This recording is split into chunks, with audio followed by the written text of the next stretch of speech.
కోమటిరెడ్డి వెంకటరెడ్డి గారికి మంత్రి కాగానే గండ గౌరవం బాగా పెరిగింది.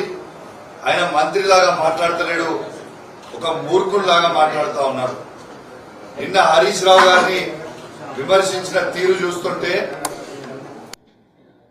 ఆయన మానసిక పరిస్థితి బాగలేదనిపిస్తా ఉంది. 4-5 పెగ్గులు దాగి మందు దాగి నిన్న ప్రెస్ మీట్ పెట్టి హరీష్ రావు గారిని తిడుతూ ఉన్నారు. ఇవాళ ఈ రాష్ట్రంలోనే ఈ రాష్ట్ర మంత్రివర్గంలోనే సబ్జెక్ట్ లేని సన్యాసే కోమటిరెడ్డి వెంకటరెడ్డి. కోమటిరెడ్డి వెంకటరెడ్డి ఒక జోకర్, ఒక బ్రోకర్, ఒక తాగుబోతోడు. హౌలా పనులైనా హవాలా దందాలైనా కోమటిరెడ్డి వెంకటరెడ్డితోనే సాధ్యం అని చెప్పి సందర్భంగా మీ అందరికి కూడా తెలియజేస్తా